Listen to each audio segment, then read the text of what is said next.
Hello, as a copywriter consultant, today I'm here to talk to you a little bit about a sales letter. First of all, let's talk about what category in marketing a sales letter falls under. Sales letters fall under the area of advertising and copywriting, not copywriting where copyrights, Rights, but copywriting, Writer, writing, ing, copywriter, copywriting. That's what it falls under. It's different from getting publication and book rights and all of that. So, the first thing we need to know is the purpose of a sales letter. In order to understand something very well, you have to understand its purpose. So, the purpose of a sales letter is to educate the customers about the businesses, products, and services. Again, the purpose of a sales letter is to educate the customers about a business's product and or services. Take Progressive Insurance. What are their services? They offer life insurance policies in different types and different plans. So a sales letter would be used to advertise that to the target audience, along with utilizing a buyer's persona to define that audience and get things right and make it very effective. Okay, so we established that. Now, the position in the marketing strategy of a sales letter, it's put at the top of the sales funnel. On the bottom, you have the product, okay? The product or services that you're offering as a business owner or maybe even a new entrepreneur. You may not even be familiar with these terms yet, but you'll learn as we go along. And at the bottom is the product or services. And then at the top, the sales letter. In other words, you exalt the sales letter to point and explain the product or services, to magnify it. You can visualize it and imagine it like this. The sales letter is like the sun in the sky. The product is down on the bottom like a flower that can only grow with proper rain, water, fertilization, and one of the most important things in growing any type of plant is sunlight. So that's how you can imagine that. So let's move on and talk about what a sales letter actually does. What is the function of a sales letter? What's the importance of it?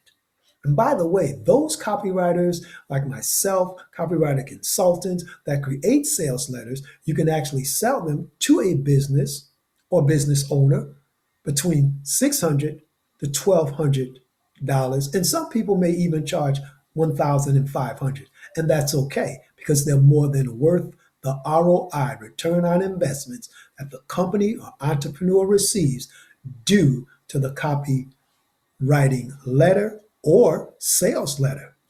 Every company, McDonald's, Nike, Coca-Cola, if you even look at their videos or their written content, much of that is a result of a copywriting letter, or you can say sales letter. They're synonymous. So we're talking about what it does. Number one, it establishes you, the business owner, as an expert in your field. In psychology, they call it established authority. Your authority is established. Take a basketball game. Two teams are playing, somebody commits a foul, and who steps in? The ref. He has on a certain shirt. He has a whistle, certain type of shoes, certain type of outfit. That outfit distinguishes the referee from the players. He is an established, or she is an established authority in that game. Same thing with boxing.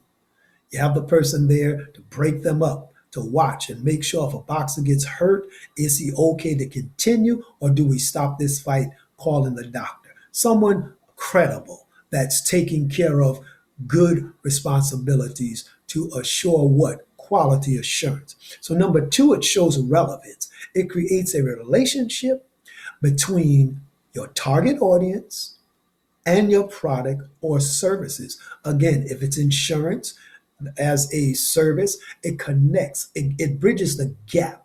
It causes a certain type of flow, and we'll see some of the things about that flow as we go on. Number three, a sales letter creates great influence, not just influence. It creates great influence. Why? Humans by two ways, either by their emotions, what they like, what they desire, don't desire, hungry, sad, happy, fearful, don't want to miss out on something, fear of loss, or fear of missing out. Those emotions are called triggers. That's one way people buy.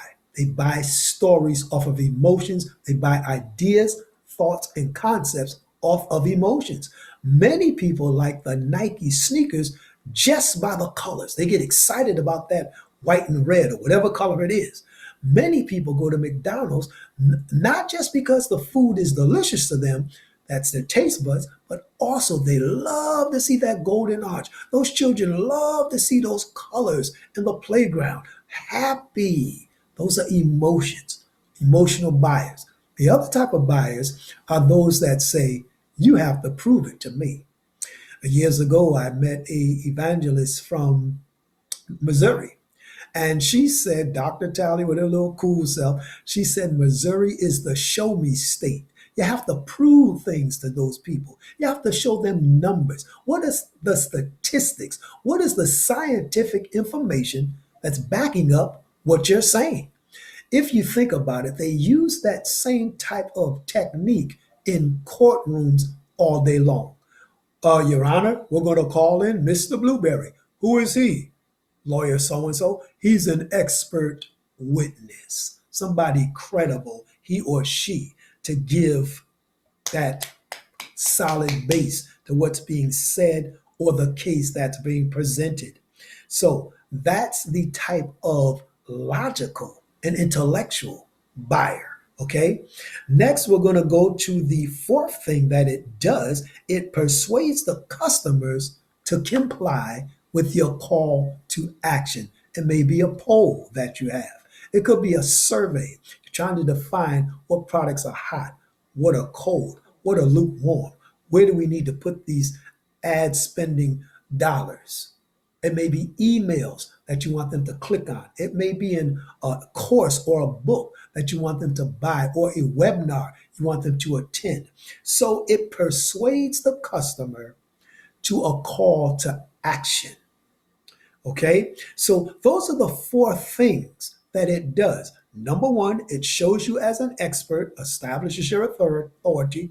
Number two, it shows relevance to your content. It connects that content to your target audience. Number three, it creates influence and it appeals to the emotions for some and the logic for others. And number four, it persuades your target audience to follow through on your CTA, your call to action. Now, there's a lot of people that use good methods when it comes to sales letters and sales, I may say, and there are other people that use outdated, inadequate, ineffective, non productive, and unfruitful methods of salesmanship or customer service. In order to create an effective sales letter, you cannot use ineffective methods. What am I referring to? Years back, I worked with Kirby Vacuum Cleaner. Their methods were passive, aggressive, pushy. That doesn't work. I also worked with a company who sold water filters. They were pushy, needy, and creepy. That doesn't work. It's an oppressive type of approach. It turns people off. It doesn't appeal to the emotions. It triggers the emotions, which is anger, and that's the one you don't want in these type of instances. So I also worked with a company out in Wallingford that sold thermospa, jacuzzis. And their approach was this. They'd show you a video or a film of one of the main directors, or actually the owner of the company or the founder, going through a sales script. They would give you the script and have you practice with a coworker that script.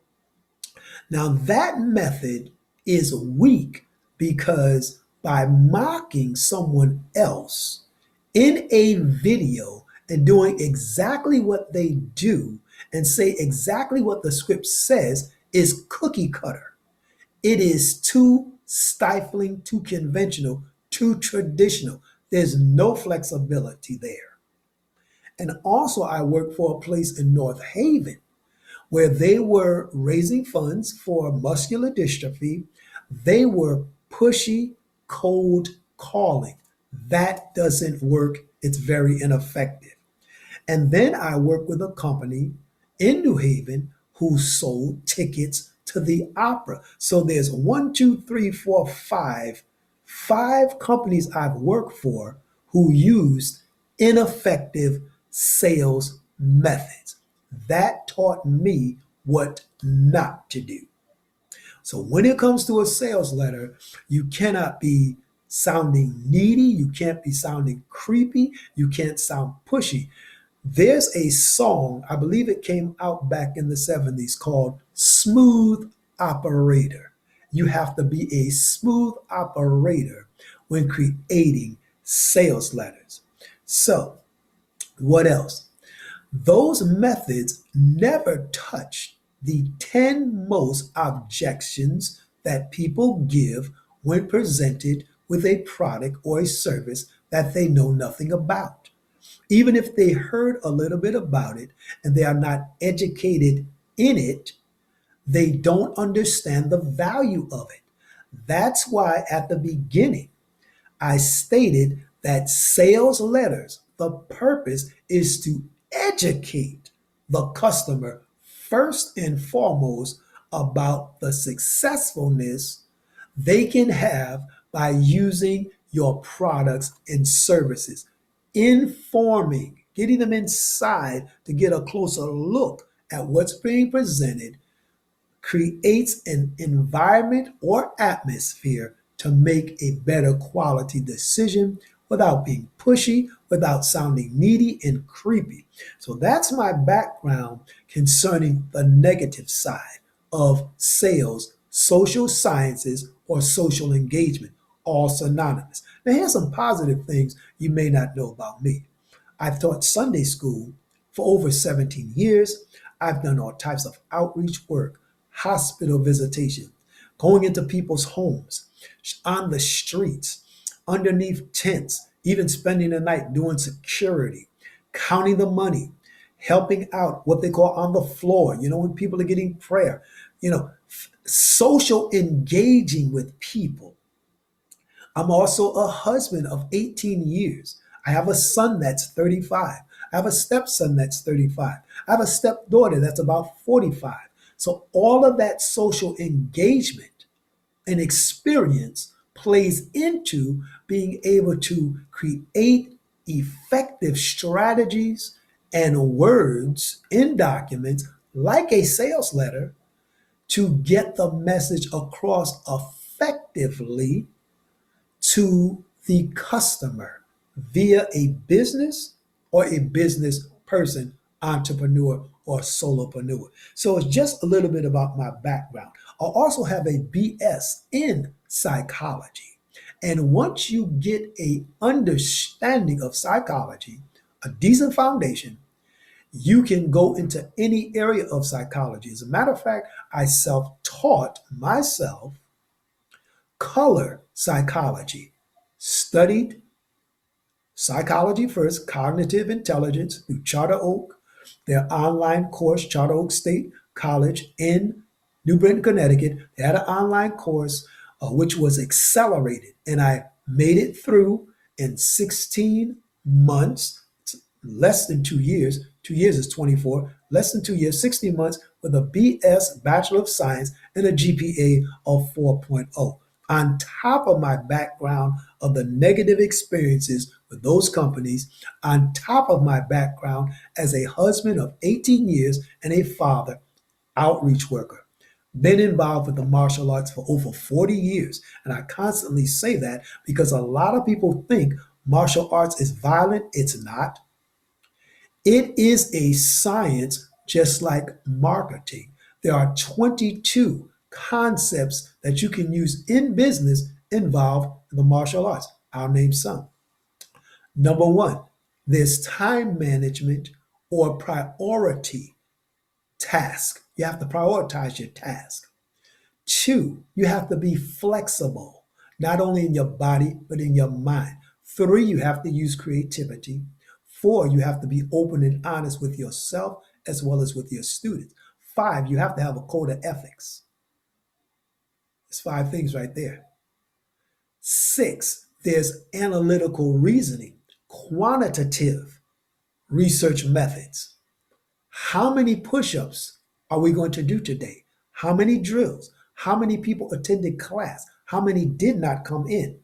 Those missing numbers. Numbers deal with data, statistics, Google Analytics, SEO, keywords, students. The students, keyword, martial arts, keyword, sports training, kinetics, reflexology, CPR. All of that is involved. And then there's planning and content creation. You have to write down your students. You have to plan for today. You have to plan for tomorrow. So there's your planning. And there's also marketing. If you're a school owner, who is your target audience? How many buyer personas are you going to make? What type of students are you trying to reach? What age group? What culture? In what state? In what city? What is the crime rate? Your demographics. So that's something there too. Now, there's also recognizing those that do well. It's called in the corporate world employee recognition. This is about the eighth thing I've named concerning the concepts that go into business and overflow martial arts back and forth. You have to acknowledge those students that are doing well. You also have to acknowledge and encourage those students who are not doing well to do well. You can do it yourself, or you can help inspire other students to do it, which creates what? Collaboration, teamwork, something else always used in business. Synergy. My mother always said, use your head because two heads are better than one. So that's just a short list of the things involved in the science of the martial arts. Remember, the martial arts is a social science because you're around people. Sociology studies the groups of people. You're around people. You're not around robots. You're not around animals. You're around people. It's not zoology, it's sociology. So it falls under sociology. And business falls under a social science, consumer psychology, buyer psychology, whatever you want to name it along those lines. It is still a social science, anything that has social engagement involved. So let's move on. That's some of my background. Now, I'm going to read some things about why it works as I check my notes and make sure I'm not missing anything. Why it works. These are proven methods why it works, the sales letters. It arouses curiosity or interest. So does the martial arts. You see one technique, you're wondering about it, you want to go further in your training. So let me take a little peek into that stance or this and that to see what is involved further about it. You always put your customer first. Even in the martial arts, you put the student first. You put yourself last. You give value and strength to your students. So there's another thing. You use loops. That's hooks. Some other people call them in writing. People that are used to writing query letters will have an easy time creating sales letters.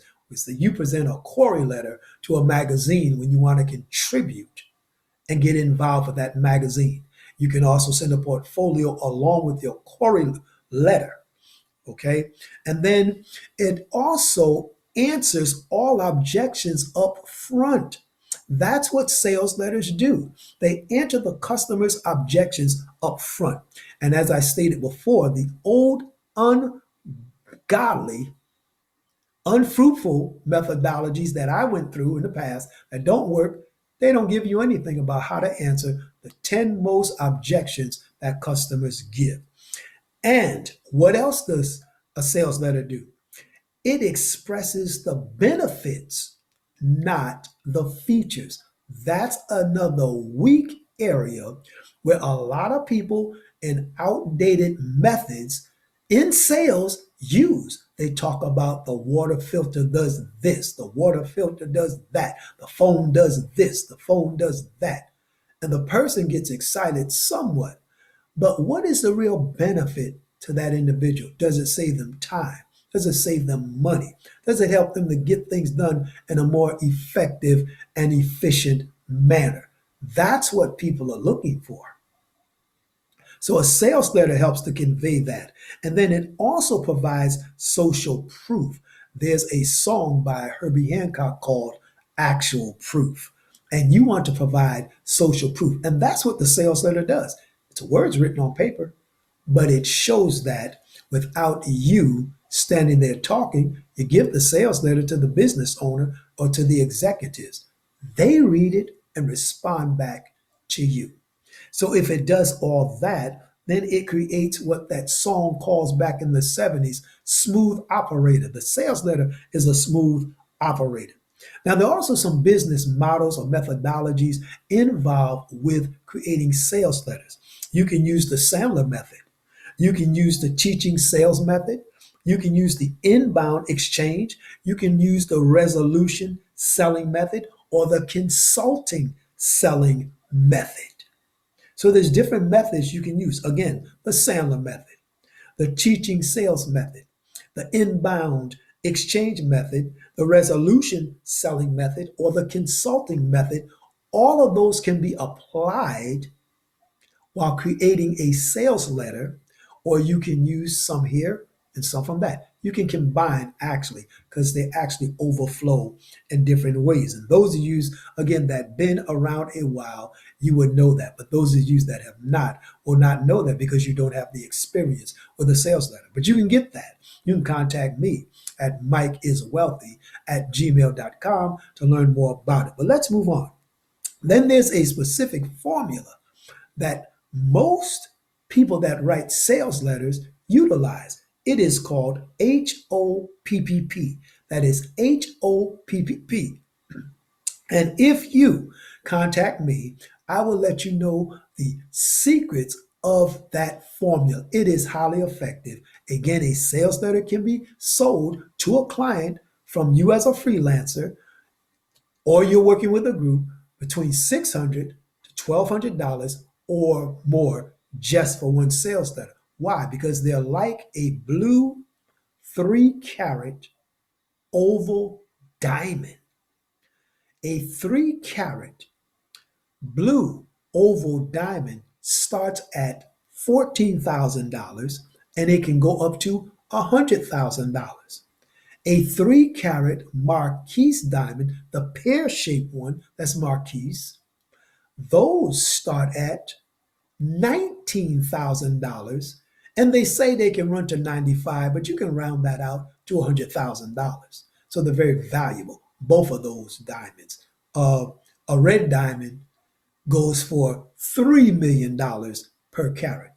Jadeite goes for, actually, red diamond goes for $2 million per carat. Jadeite goes for $3 million per carat. So it's valuable. So that's the HOPPP formula, and you can learn more about that when you contact me if you decide to do that so that I can help you to create sales letters. I also write white papers. If you need a case study, I can do that as well. And a lot of people forget, or some people don't know, who are executives, want to hit white papers just for a minute. A white paper is a 10-page document that helps corporations to make over 82% of their major decisions. Who can write a white paper? Anyone that has studied psychology definitely knows how to write a white paper without a problem. Why? Because someone in a master's program creates essays minimum 20 pages. That's the bottom line required. An undergraduate is required to write a 10-page essay to 12. And even though they say 10 pages exempt from the title page, it usually ends up 15 to 17 pages. My last essay was called Inside the Mind of a Serial Killer. I was required to write 10 pages. That essay came out 17 pages minus the title page. So if a white paper is required by a business to be only 10 pages, I have experience in writing 17-page essays and had to write three of them often through the 16 months I was in school, and they were required as a deadline to be in the same week. One would be Tuesday, Wednesday, Thursday, or Monday, Wednesday, Friday. 17-page essays written in APA style. Citations have to be correct. Your words and flow has to make sense. Your thesis statement has to be correct. Your introduction has to be correct.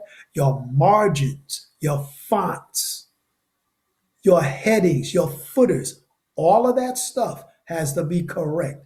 That's training for strategic, technical content creation, strategizing. Same thing with the sales letter. You have to set it up a certain way, even on your paper. Can't be certain things there, certain things are allowed. But anyway, let's move on. So, when creating a sales letter, you want to keep this in mind. The bottom line is what? To convince the reader, to convert the reader, to generate those leads and close high end sales. Again, when creating sales letters, or you can say persuasive letters, you want to keep in mind so that you don't go off track. You want to convince the reader, those executive or that business owner. Could be somebody that owns a sports team or a rodeo, whatever it is. You want them to convert as a customer, generating more leads and closing high-end sales. If the company is making $3 million a year minimum, you want to guarantee through that sales letter that they double or triple that within a year or two. So you want them to hit 6 million, 9 million. If they hit the benchmark of 10 million, you want to go 20, 30, 10. You want to multiply that for the customer through that sales letter. This is how powerful they are. Because every multi-billion dollar business that you see right now has used a copywriter behind the scenes to create a sales letter to connect the target audience with that new Sprint phone, that new Apple computer. It's all a part of advertising. Remember, how it's advertised, how it's positioned in the sales funnel determines how it's positioned and how the buyer is positioned in their buyer's journey. Awareness. That's why we started out with educating the customer in the beginning. That opens up there. What am I getting into? Where are we going with this? All mapped out strategically in the sales letter. So keeping that in mind, if a company's making 500 million a year, you want to guarantee that company these numbers. 5 million. If they're making 500 million that year, 5 billion rather. We don't want to go backwards. You know what I mean? We're going to move forward. So it's 500 million. You want to go to at least 5 billion or more. So there you have it. The power and effective results of a sales letter. Again, if you want to get in touch with me about sales letters, white papers, case studies, copywriting, creation, and strategy. And I'm going to emphasize on martial arts background again, over 40 years, and the martial arts uses nothing but business concepts and strategy. Why? It's a social science. It's physical, but it's more mental and spiritual than it is physical. That's the foundation. Sales letters are intellectual, emotional, and or logical. So there's all things related and relevant. And that's one of the things involved in a sales letter. So God bless you. You can reach me at mikeiswealthy@gmail.com. That's mikeiswealthy@gmail.com. And remember, no matter what problem you're facing, there are always more than one solution to get out of that problem. Even if it doesn't deal with a sales letter, maybe something personal. You can make it because why? You're more than a conqueror. Stay safe. God bless you. Bye bye.